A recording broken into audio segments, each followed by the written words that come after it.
तो मिहिर वोरा जुड़े हैं। मिहिर वोरा जी फंड मैनेजमेंट में 3 दशक के करीब का अनुभव रखते हैं और equity, mutual fund, insurance, sovereign fund काफ़ी टॉपिक्स पे इनकी नॉलेज है।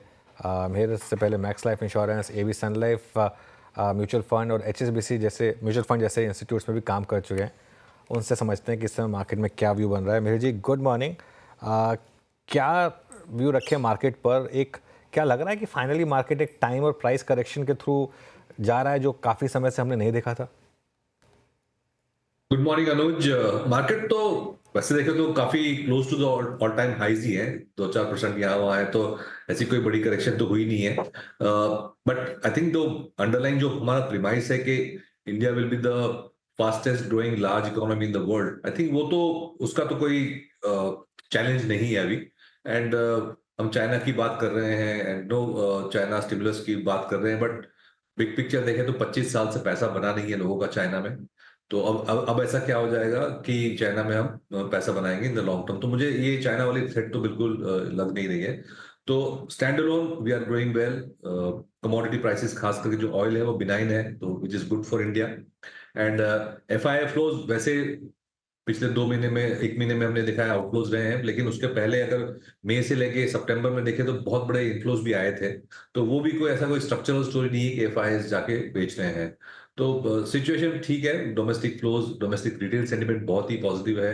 हम लोग अभी रोड शो पे हैं और फीडबैक तो ग्राउंड से ठीक ही आ रहा है कि ऐसी कोई कंसर्न है नहीं। इनफैक्ट बाय ऑन डिप्स वाला ही माहौल चल रहा है अभी भी।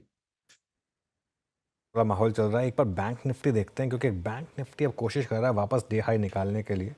एचडीएफसी बैंक और कोटक दोनों वापस अब एक रैली दिखाते हुए, अगर ये आज डे हाई निकला तो शायद एक ट्रेंड डे बैंक निफ्टी पर बन जाए। 500 पॉइंट ऊपर है बैंक निफ्टी इस समय, 51,700 के करीब। मेरे जी, बैंक्स, लार्ज प्राइवेट बैंक्स जो मार्केट की एक बड़ी दिक्कत रही है, क्या आपने पिछले 3-4 महीने में ऐड किया इनको पोर्टफोलियो में? बैंक्स वैसे देखें तो एक वैल्यू पॉकेट बन रहा है फ्रैंकली स्पीकिंग, क्योंकि काफी टाइम से अंडर परफॉर्म किया है खास करके प्राइवेट सेक्टर बैंक्स। तो एक सर्टनली वर्थ कंसिडरेशन वाले जोन में है। हमने ऐसा कोई ज्यादा एक्सपोजर बढ़ाया नहीं है। हम फाइनेंशियल्स को दो दो पार्ट में बांटते हैं, एक लेंडर्स और एक नॉन लेंडर्स। तो एज ऑफ नाउ हमारा जो पॉजिटिव चांस है वो नॉन लेंडर्स में है, क्योंकि लेंडिंग में हम देख रहे हैं कि क्रेडिट ग्रोथ का जो है वो थोड़ा स्लो डाउन हो रहा है। मार्जिन के प्रेशर है क्योंकि आरबीआई ने काफी टाइम से रेट टाइट रखे थे। तो वो सब देख के थोड़े अंडरवेट स्टैंस में हम लेंडर्स पे हैं। नॉन लेंडर्स में जिसमें आ जाता है wealth management, capital management, capital markets, broking, insurance, उस तरह के जो प्लेज हैं उसमें हमें ज्यादा अट्रैक्शन दिख रही है। तो हम नॉन लेंडर्स पे ज्यादा पॉजिटिव है एज ऑफ नाउ। ओके, अच्छा मिहिर जी नमस्कार, वीरेंद्र बोल रहा हूँ।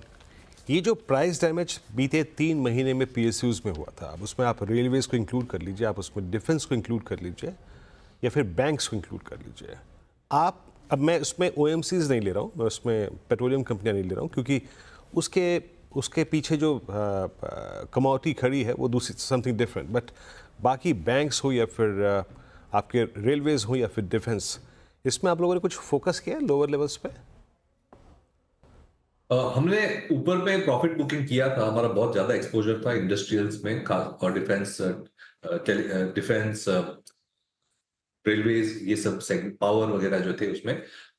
उसमें हमने करीबन जुलाई अगस्त में प्रॉफिट बुकिंग किया है। और स्ट्रक्चरल व्यू अभी भी बहुत ही पॉजिटिव है। मैं कहूंगा आपने जो दो सेगमेंट की बात की, डिफेंस और रेलवेज, उसमें मैं कहूंगा डिफेंस पे हमें ज्यादा लॉन्ग टर्म विजिबिलिटी दिख रही है।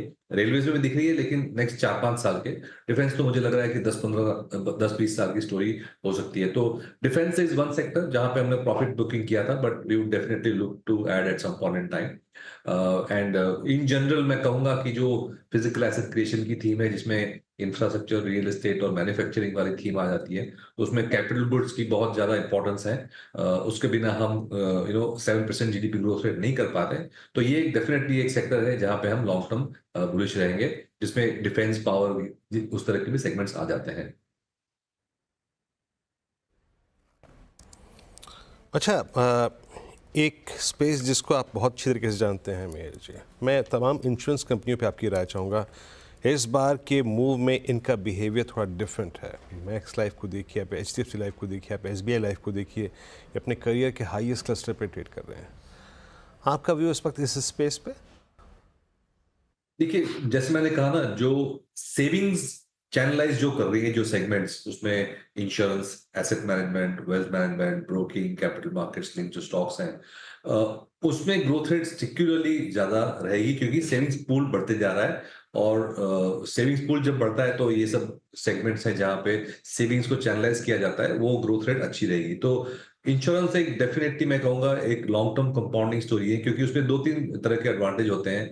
एक तो जो एग्जिस्टिंग पोर्टफोलियो है वही ऑर्गेनिकली 8, 10, 12% से बढ़ता रहता है, प्लस उसके ऊपर जो आपके पास आते हैं नए प्रीमियम्स आते हैं, और उसके ऊपर रिन्यूअल्स भी आते हैं। तो एक बहुत ही स्टेबल कंपाउंडिंग स्टोरी बन जाती है। तो इसलिए मैं कहूंगा कि सेविंग्स वाली जो सेगमेंट्स है जिसमें इंश्योरेंस एक इंपॉर्टेंट पार्ट है, we would continue to be positive. क्या आईटी पर क्या व्यू बन रहा है अब मिहिर जी इस समय, कंसिडरिंग इस हफ्ते बाकी के सारे नंबर्स आ जाएंगे, पिछले हफ्ते टीसीएस के नंबर्स आ गए थे।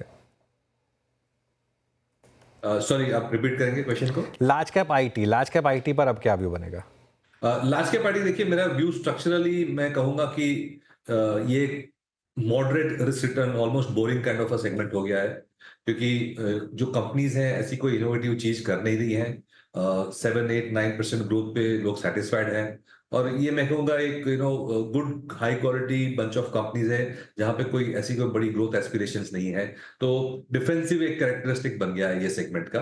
तो जब हमें लगता है कि डोमेस्टिक इकोनॉमी बेटर करेगी, तो मेरे ख्याल से ये सेक्टर से ज्यादा बेटर सेक्टर जो हमारे बाकी सब सेगमेंट्स हैं, जैसे हमने बात करी फाइनेंशियल्स हैं या कैपिटल गुड्स, इंफ्रास्ट्रक्चर, कंज्यूमर, वो है वो उसको आउट परफॉर्म करेंगे। मैं कहूंगा आईटी स्ट्रक्चरली अंडर परफॉर्म कर सकता है।